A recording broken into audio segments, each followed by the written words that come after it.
கடந்த 2 நாளாக வந்து பார்த்தீங்கன்னா இன்ஸ்டாகிராமும் சரி யூடியூப்லையும் சரி ஒரு வீடியோ வந்து ரொம்ப வைரலாக பரவிட்டு இருக்கு. அந்த வீடியோவில் என்ன நடந்திருக்குன்னு பார்த்தீங்கன்னா, ஒரு 4 சின்ன பசங்க வந்து பார்த்தீங்கன்னா இளைஞர்கள், ஒரு 17 வயசு இளைஞர்கள் வந்து ஒரு வடமாநில பையனை வந்து பார்த்தீங்கன்னா கொடூரமாக கத்தியால் வந்து தாக்குறாங்க. யாருமே எதுவுமே கேட்கவே இல்லை. ட்ரெயின்லையும் சரி அங்கேருந்து ஒரு இடத்துக்கு கூட்டு போய் அவனை சரமாரியாக தாக்கியிருக்காங்க. எங்கே நடந்துச்சு, அந்த சம்பவத்தில் ஈடுபட்டவங்களாம் யார் யார், இப்போ அந்த இளைஞர் வடமாநில இளைஞர் எந்த நிலைமையில் இருக்காருன்றதை இந்த வீடியோவில் தெளிவாக பார்க்கலாம். ரிஃப்ளெக்ட் வணக்கம், நான் உங்கள் விக்ரம். இன்ன வரைக்குமே பார்த்தீங்கன்னா அவனோட சதைலாம் இங்கே கிடக்குது, பார்க்க முடியுது. அது மட்டும் இல்லாமல் இந்த இடம் ஃபுல்லாக ஈரமாக நனைஞ்சிருக்கிறது முழுக்க அவரோட ரத்தம் மட்டும்தான். ஆக்சுவலாக இந்த மாதிரி ஒரு ட்ரெயினில் தான் வந்து பார்த்தீங்கன்னா இந்த இடத்துல அந்த சூரஜ்ன்றவர் வந்து பயணிச்சுட்டு வந்திருக்காரு. நிறைய பேர் பைக்கில் ஹெல்மெட் போடலாம் கூட வந்து போலீஸ்லாம் மடக்கி பிடிக்கிறாங்க. ஏதாவது பணம் எடுத்துகிட்டு போனால் கூட மடக்கி செக் பண்ணுறாங்க. ஆனால் இந்த மாதிரி ரயில்வே ஸ்டேஷனில் பட்டா கட்டி வச்சு சுற்றிட்டு இருக்காங்க. அவங்கள எப்படி செக் பண்ணாமல் உள்ளே விட்டாங்க. அந்த பையனை வந்து பார்த்தீங்கன்னா இந்த பேக் என்ட்ரன்ஸ் வழியாக தான் 4 பேருமே தரன்னு இழுத்துட்டு ரீல்ஸ் பண்ணிகிட்டே கூப்பிட்டு வந்துருக்காங்க. இது வரைக்குமே எந்த தடையுமே இல்லை. ஆனால் நம்ம வீடியோவில் பார்க்குறோம் இல்லையா, வைரல் ஆயிடுச்சு இல்லையா, அந்த வீடியோ வந்து பார்த்தீங்கன்னா இந்த பில்டிங்க்கு பின்னாடி தான் எடுத்திருக்காங்க. இது வரைக்கும் நான் அதில் ஒரு பையனை மட்டும் பார்த்துருக்கேன். ஏன்னா அந்த ப்ளூ ஷர்ட்டில் வந்து மூஞ்சி காட்டுறான். யார் என்ன போகிறான்னு தெரிய மாட்டுது. அது இல்லாமல் வர தப்பாக நினச்சிக்காதீங்க. ஒரு சின்ன பசங்க சின்ன பொண்ணுங்க கூட இருக்காங்க. பொண்ணுங்க கேரக்டரும் சரியில்லை. சரியா 2 நாளுக்கு முன்னாடி டிசம்பர் 27ஆம் தேதி ஒரு மதியான வாக்கில் வந்து பார்த்தீங்கன்னா சென்னை சென்ட்ரல்ல இருந்து திருத்தணியை பார்த்தா மாதிரி ஒரு ட்ரெயின் வந்திருக்கு, லோக்கல் ட்ரெயின். அப்படி வந்துட்டு இருக்க ட்ரெயினில் 19 வயது இளைஞன், அதாவது வட மாநிலத்தை சேர்ந்த சூரஜ் அப்படின்ற ஒரு நபர் வந்து பார்த்தீங்கன்னா நிம்மதியாக டிராவல் பண்ணிட்டு வந்திருக்காரு. திருவேலங்காடுன்ற ஒரு ஸ்டாப்பிங்கில் ஒரு 4 பொறிக்கு நாய்ங்க வந்து ஏறுதுங்க. அதில் யாரெல்லாம் அந்த நாய்ங்கன்னு பார்த்தீங்கன்னா திருவேலங்காடை சேர்ந்த ஹரிச்சந்திரபுரம் ஊரில் இருக்கக்கூடிய 17 வயசு ஒரு பையன், இன்னொரு பையன் வந்து பார்த்தீங்கன்னா அரக்கோணத்துல இருந்து அவனும் 17 வயசு பையன், இன்னொரு பையன் திருத்தணியில் வந்து நெம்மேலின்னு சொல்லிட்டு ஒரு ஊரில் இருக்காப்புல, இன்னொரு பையன் வந்து அவரும் திருத்தணி தான், அவருக்குமே வந்து பார்த்தீங்கன்னா 17 வயசு தான் ஆயிருக்கு. எப்பவுமே வந்து ட்ரெயினில் வந்து ரீல்ஸ் பாடுறது, கஞ்சா அடிக்கிறது, கத்தி எடுத்துட்டு சுற்றிட்டு இருக்கிறதுன்ற மாதிரி வாடிக்கையாக பண்ணிட்டு இருந்திருக்காங்க. நிறைய பேர் பைக்கில் ஹெல்மெட் போடலாம் கூட வந்து போலீஸ்லாம் மடக்கி பிடிக்கிறாங்க. ஏதாவது பணம் எடுத்துகிட்டு போனால் கூட மடக்கி செக் பண்ணுறாங்க. ஆனால் இந்த மாதிரி ரயில்வே ஸ்டேஷனில் பட்டா கட்டி வச்சு சுற்றிட்டு இருக்காங்க. அவங்கள எப்படி செக் பண்ணாமல் உள்ளே விட்டாங்கன்றது தெரியல. அது மட்டும் இல்லாமல் அவர் ட்ராவல் பண்ணிட்டு இருந்தாரு. எப்படி ட்ராவல் பண்ணாரு, எங்கே ட்ராவல் பண்ணாரு, என்ன நினைச்சிருந்தது நான் ட்ரெயின் வந்து சொல்கிறேன். ஆக்சுவலாக இந்த மாதிரி ஒரு ட்ரெயினில் தான் வந்து பார்த்தீங்கன்னா இந்த இடத்துல அந்த சூரஜ்ன்றவர் வந்து பயணிச்சுட்டு வந்திருக்காரு. இங்கே இருக்கக்கூடிய அந்த 4 பேர் வந்து பார்த்தீங்கன்னா கானா பாட்டு பாடுறது, ரீல்ஸ் பண்ணுறது. இங்கே இருந்த சூரஜ், அதாவது வட மாநிலனாலே தெரியும்ல, சும்மா இருக்கவங்க போய் சூவை நோண்டுவோம் நம்ம. அந்த மாதிரி வந்து பார்த்தீங்கன்னா இவனை வந்து நம்ம கிண்டல் பண்ணி வீடியோ போட்டால் நல்லா போவோன்ட்டு அந்த மாதிரி ஒரு செயலில் ஈடுபட்டிருக்காங்க. அப்போ கூட வந்து பார்த்தீங்கன்னா நிறைய பேர் ட்ராவல் பண்ணி தான் இருந்திருக்காங்க. ஆனால் யாருமே வந்து பார்த்தீங்கன்னா இந்த விஷயத்த வந்து தட்டி கேட்கறதுக்கு தைரியம் இல்லைன்னு சொல்லலாம். நான் ஆனால் அடித்து சொல்கிறேன், இந்த இடத்துல இவ்வளோ பேர் இருந்திருக்காங்க. ஒரே ஒரு திருநங்கை இருந்ததுனா கூட வந்து பார்த்தீங்கன்னா அதை வந்து கண்டிப்பாக தட்டி கேட்டுருப்பாங்க. ஆனால் இவ்வளோ பேர் ஆண்கள் பெண்கள் இருந்துமே இந்த விஷயத்தை எப்படி தட்டி கேட்காம விட்டாங்கன்றத நம்பவே முடியல. இது வந்து பப்ளிக் ஸ்பேஸ் தானே. இங்கே நம்மள யாராவது திட்டினா, யாராவது மிரட்டினா வந்து பார்த்தீங்கன்னா 4 பேர் வந்து நம்மளை கேட்பாங்க, தட்டி கேட்பாங்க, நம்மளுக்கு உதவாங்கன்றதுனால தான் அந்த தைரியத்தில் அந்த பையனும் வந்து பார்த்தீங்கன்னா பேசியிருக்கான். ஆனால் அது யாருமே கண்டுக்காதனால அந்த பையனுக்கு ஏமாற்றம் தான் மிஞ்சிருக்கு. இவங்களுக்குமே வந்து பார்த்தீங்கன்னா ஓகே, ஒரு பையன் மாட்டினாண்டா, இவங்க வச்சு நல்லா பண்ணுவோம், நிறைய ரீல்ஸ் பண்ணுவோம், மிரட்டுவோம்னு சொல்லிட்டு இங்கேருந்து அந்த பையனை ஸ்டேஷன்லேருந்து இறக்கி இந்த படி வழியாக கூப்பிட்டு ஒரு இடத்துக்கு கூப்பிட்டு போயிருக்காங்க. அந்த இடத்துக்கு தான் நம்ம இப்போ போகிறோம். இப்போ நம்ம சரியாக எங்கே இருக்கோம்னு பார்த்தீங்கன்னா இந்த திருத்தணி ரயில்வே ஸ்டேஷனோட பேக் என்ட்ரன்ஸில் இருக்கும். ஆக்சுவலாக வந்து ஃப்ரண்ட் என்ட்ரன்ஸ் ஒன்று இருக்குது, அங்கே வந்து கொஞ்சம் ஆள் நடமாட்டம் இருக்கும். ஆனால் இந்த பேக் என்ட்ரன்ஸ் வந்து பார்த்தீங்கன்னா ஆள் நடமாட்டமே இல்லை. நாங்கள் அது மட்டும் இல்லாமல் ஃபுல்லாக செக் பண்ணி பார்த்துட்டோம். ஒரு சிசிடிவி கேமரா கூட இல்லவே இல்லை. நாங்களுமே வந்து பார்த்தீங்கன்னா இங்கே ரொம்ப நேரமாக அந்த இடத்த தேடிட்டு இருந்தோம். அப்போ மைக் வச்சுருந்தோம், கேமரா வச்சுருந்தோம். அப்போ கூடமே யாருமே வந்து யார் நீங்கன்றது மாதிரி கேட்குறதுக்கு யாருமே ஆளே இல்லை. சொல்ல போனால் வந்து பார்த்தீங்கன்னா கிரைம் ஆக்டிவிட்டிஸ் நடக்கிறதுக்கு நிறையவே பாசிபிலிட்டிஸ் இருக்குது இந்த ஏரியாவில். அந்த பையனை வந்து பார்த்தீங்கன்னா இந்த பேக் என்ட்ரன்ஸ் வழியாக தான் 4 பேருமே தரன்னு இழுத்துட்டு ரீல்ஸ் பண்ணிகிட்டே கூப்பிட்டு வந்திருக்காங்க. கூப்பிட்டு எங்கே வந்திருக்காங்கன்னு பார்த்தீங்கன்னா இங்கே இருக்கக்கூடிய ரயில்வே குவார்டர்ஸ், அதாவது ரயில்வேல ஒர்க் பண்ணுறவங்களுக்கு வீடு அமைச்சு கொடுத்துருக்காங்க கவர்மெண்ட் சைட்லேருந்து. அங்கே தான் வந்து கூட்டு வந்திருக்காங்க. இங்கே 11 வீடுகள் இருக்குது. அந்த 11 வீட்டில் குறிப்பாக 2 வீட்டில் மட்டும் பார்த்தீங்கன்னா யாருமே இல்லை, ரொம்பவே அபேண்டடாக இருக்குது. ஸோ அந்த இடத்துக்கு தான் வந்து பார்த்தீங்கன்னா அந்த பசங்க கூட்டு போயிருக்காங்க. எனக்கு தெரிஞ்சு அந்த பசங்க ஆல்ரெடி அந்த இடத்துல நிறைய தடவை வந்து இந்த அட்டின்னு சொல்லுவாங்க இல்லையா, சரக்கு அடிக்கிறது, கஞ்சா அடிக்கிறதுலாம் அங்கே தான் பண்ணுவாங்க போல இருக்குது. அதனால தான் கரெக்டாக அந்த இடத்துக்கு கூட்டு போயிருக்காங்க. அதுவும் இங்கேயே ஆள் நடமாட்டம் இல்லை. நான் அங்கே உங்களுக்கு கூட்டு போய் காட்டுற பாருங்க, அங்கெல்லாம் வரதுக்கு யாருமே பாசிபிலிட்டியே இல்லை.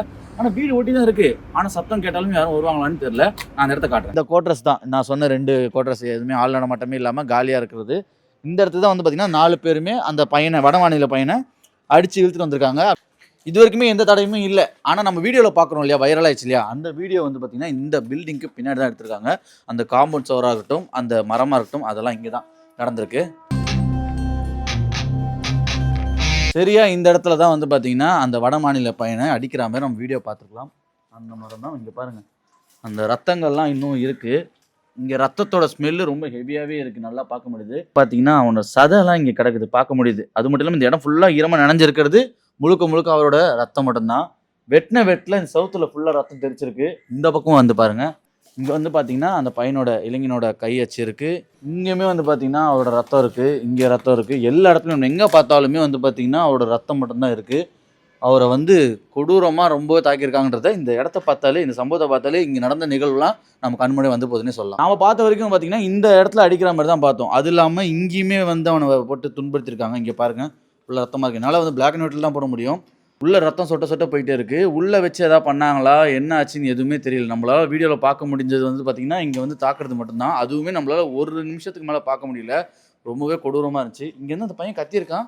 பக்கத்துலேயே 2-3 வீடுங்க இருக்குது. இருந்தாலுமே யாருமே வர்றதுக்கு தயாராக இல்லைன்னு தான் சொல்லணும். இந்த இடம் பார்த்தீங்கன்னா இப்படி இருக்குது. உபயோகம் இல்லைன்னா இந்த இடம் ஏன் அப்படி போட்டு வச்சுருக்காங்க, இடிக்காமல் வச்சுருக்காங்கன்னு ஒன்றுமே புரியல. ஏன் அப்படி சொல்கிறேன்னா, இந்த இடத்துல இது மட்டும் இல்லை, சரியாக கொஞ்சம் நாட்கள் முன்னாடி வந்து பார்த்திங்கன்னா இந்த இடத்துல இருந்து ஒரு ஹியூமனோட எலும்புகுண்டை எடுத்திருக்காங்க. அதாவது மனிதரோட உடம்போட எலும்புகுண்டை இங்கேருந்து கைப்பற்றிருக்காங்க. அதோட கேஸுமே வந்து பார்த்தீங்கன்னா இன்ன வரைக்கும் நடந்துட்டு தான் இருக்குது. அது யார் குற்றவாளி, எதனால் வந்துச்சு, யாரோட எலும்புன்றது வந்து அந்த கேஸ் முடிக்கவே இல்லை. அப்படியே தான் பெண்டிங்கில் இருக்கிறதா வந்து இங்கே இருக்க மக்கள் வந்து சொல்கிறாங்க. யங்ஸ்டர்ஸ் தான் நிறையா குற்றங்கள் பண்ணுறாங்கன்னு சொல்லிட்டு சர்வேல சொல்கிறாங்க. நீங்கள் என்ன நினைக்கிறீங்க, இது ஒரு வளர்ப்பும் காரணமா இல்லாட்டி பசங்க தான் அப்படி இருக்காங்க? இல்லை வளர்ப்பு தான் காரணம். பசங்க எது பண்ணாலும் பேரண்ட்ஸ் கண்டிப்பாக தெரிஞ்சாகணும். ஏன்னா அவன் வந்து என்ன பண்ணுறான், ஆக்டிவிட்டி மூஞ்சில் வரும்போதே ஃபேஸ் கட்டி மாறி இருக்கும், ஹேர் ஸ்டைல் மாதிரி இருக்கும், இது எல்லாமே மாறி இருக்கும். அதை பார்த்தாவே தெரியல ஒரு அப்பா அம்மாவுக்கு. இல்லை இப்போ என்ன சொல்கிறாங்கன்னா, அது வந்து ஆடை சுதந்திரம் எங்களோட ஸ்டைலுன்னு சொல்கிறாங்களே, அதை நீங்கள் எப்படி பார்க்குறீங்க? கலராக அடிச்சுக்கிது, அது ஆடையில் முக்கா பேண்ட்டு போட்டுக்கிறது, அதெல்லாம் காலேஜில் அலோவ் பண்ணுறாங்க பார்த்தீங்களா, அது எவ்வளோ பேர் தப்பு தெரியுமா? அது வந்து உண்மையிலே தப்பு இல்லை. இவனுக்கு ஒருத்தனை பார்த்து ஒருத்தன் கெட்டு போகிறதுக்கு காரணம் இது ஒன்றே ஒன்று தான். எப்போவுமே 4:30க்கு எனக்கு டியூட்டி முடிஞ்சிடும். ஃபர்ஸ்ட் ஷிஃப்ட் போயிட்டு வரும்போது இந்த பக்கம் தான் வருவேன். எப்பவுமே வந்தேன்னா நான் இங்கே உட்காந்து தான் போவேனே. நான் இந்த இடத்துல நான் எப்பவுமே நாங்கள் இங்கே உட்காந்துட்டு போகும்போது எதுவாக இருந்தாலும் க்ளீனாக கேட்கும். அந்த பசங்க இதுக்கு முன்னாடி பார்த்துருக்கீங்க? இது வரைக்கும் நான் அதில் ஒரு பையனை மட்டும் பார்த்துருக்கேன். ஏன்னா அந்த ப்ளூ ஷர்ட்டில் வந்து மூஞ்சி காட்டுறான் ஒருத்தன், அந்த ரெட் கலரில் வந்து காட்டுவான், அவனை மட்டும் நான் பார்த்துருக்கேன். எஸ், அவன் இந்த ஏரியா மாதிரி. ஆனால் இந்த ஏரியா மாதிரி தெரியல, ஆனால் இங்கே திருத்தலில் பார்த்துருக்கேன் நான். இதோ அந்த இடத்த போலீஸ் இது இருக்குல்ல, அங்கே பார்த்துருக்கேன் நான். அதான் லிக்கர் அந்த இதெல்லாம் மொத்தம் அதிகமாகி போச்சு. இந்த போதைப் பொருள் அது மாதிரி கணக்கு இல்லாமல் ஆகி போச்சு. அது மட்டும் இல்லை, ஆந்திரா பார்டர் இங்கே எங்களுக்கு மெயினாக இன்னும் நிறையா வருது இந்த இடத்துல.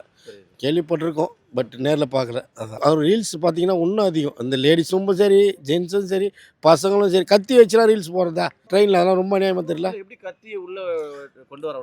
அதுவும் பாருங்களேன், அந்த பசங்க போகும்போது ஜனங்களே பயந்து போகிறாங்களாம், பப்ளிக். அந்த இது முந்தானத்து ஒரு சம்பவம் நடந்தது. இது இருந்து நான் டியூட்டி முடிச்சுட்டு வந்தேன் போன வாரம் நைட் ஷிஃப்ட்டு. திருவள்ளூரில் பஸ் ஸ்டாப்பில் ஏறினேன். 2 பேர் ஆர்காடு குப்பை பசங்க ஃபுல்லாக கஞ்சா வச்சுட்டு ஏறிட்டாங்க. நேரம் என்னாச்சுன்னா, ஒரு பொம்பளோட வீட்டுக்காரரை அவங்க வந்து இது பண்ணாங்க, அவனுக்கு மூஞ்சில் குத்திட்டாங்க. இது நடந்தது போன சனிக்கிழமை ஞாயிற்றுக்கிழமை நடந்த சம்பவம் இது. உடனே எஸ்பி ஆஃபீஸரை போய் நிறுத்தாங்க. 10:30 மணிக்கு போன வண்டி எங்களை 12 மணிக்கு தான் விட்டாங்க. அந்த அளவுக்கு அந்த பசங்க ரொம்ப. ஆனால் போலீஸ்கிட்ட எவ்வளோ திமிரா பேசுனாங்க தெரியல. ட்ரெயின்லேயே நிறைய பேர் ட்ராவல் பண்ணியிருப்பாங்க. ஒரு 10 பேர் 5 பேர் சேர்ந்து தட்டிக்கிட்டு இருந்தாங்கன்னா கண்டிப்பாக தடுத்துருக்கலாம். அந்த பையன் இதுக்கு கீழே தான் உட்காந்து வந்திருக்கான், மேலே கூட வரல. நார்த் இந்தியனாக தானே பையன் தானே, உயிர் தானே. இருக்கிறதுலே ஒரு ரொம்ப ஒஸ்ட்டான இடம் சார் இந்த இடம். ஏன்னா யார் வராங்க யார் போகணுன்னு தெரியும். ஃபஸ்ட்டு ரயில்வே எம்ப்ளாய்க்கு எதுவுமே செக்யூரிட்டியே இல்லை. ஃபஸ்ட்டு ரயில்வே எம்ப்ளாய்க்கே செக்யூரிட்டி, ரயில்வே எம்ப்ளாய்க்கு சுத்தமாக செக்யூரிட்டி. குவார்டர்ஸ் இருக்குது, பசங்க வச்சுருக்காங்க, குழந்தை இருக்காங்க. இந்த வழியில் யார் போகிறாங்க யார் வராமான்னு தெரிய மாட்டுது. டக்குன்னு மேலேருந்து குதிக்கிறான், எவன் குதிக்கிறான்னு தெரிய மாட்டுது. கத்தி வச்சுக்கிறானா என்ன வச்சுக்கிறானே தெரியும். எல்லாம் சின்ன பசங்க தான் சார். மேக்ஸிமம் ஒரு 16 வயசு 17 வயசுக்குள்ளே தான் வரானுங்க. ஃபஸ்ட்டு எங்களுக்கு எம்ப்ளாய்க்கு சேஃப்டி இல்லை சார். ஃபஸ்ட்டு சிசிடிவி கேமரா இல்லை, மெயின் ஒரு லைட்டு இல்லை, எதுவுமே இல்லை. லைட் மெயினாக லைட்டு இல்லை. யார் இறங்கி வராங்க யார் போகிறாங்கன்னு தெரிய மாட்டுது. இல்லை குறிப்பாக இந்த 17 வயசு பசங்க 16 வயசு பசங்க ரொம்ப ரொம்ப ரொம்ப ரொம்ப மோசம் சார். யார் என்ன போகிறாங்கன்னு தெரிய மாட்டுது. அது இல்லாமல் வர தப்பாக நினச்சிக்காதீங்க. ஒரு சின்ன பசங்க சின்ன பொண்ணுங்க கூட இருக்காங்க. பொண்ணுங்க கேரக்டரும் சரியில்லை இந்த காலத்து மாதிரி. நம்மளுக்கு இந்த மாதிரி நான் தப்பா சொல்லல, சொல்லுங்க. அங்க சென்னை சைடுல பார்க்க முடியும். இல்லை சார், சைடுல இப்படி நடக்கிறது திருத்தணியில ரொம்ப ரொம்ப கஷ்டமாக இருக்குது சார். நான் வந்து அரசியல் பற்றி பேசல, தோராயமாக அப்பா மூலமாக நான் பேசுகிறேன். இதுதாங்க நம்ம ரீசெண்டாக பார்த்துட்டு இருக்க அந்த வீடியோவில் நடந்த சம்பவத்தோட பின்னணி. இப்போ ரீசெண்டாக நான் ஃபோன் எடுத்து பார்க்குறேன், ஒரு நியூஸ் வருது. இப்போ என்னன்னா, கடலூரில் வந்து பார்த்தீங்கன்னா ஒரு பையன், சின்ன வயசு பையன் வந்து அவங்களோட சொந்த ஆயாவை வெட்டி பெட்டிக்குள்ளே போட்டு வச்சுருக்கான். எதுக்காக? குடிக்க காசு தரலன்றதுக்காக.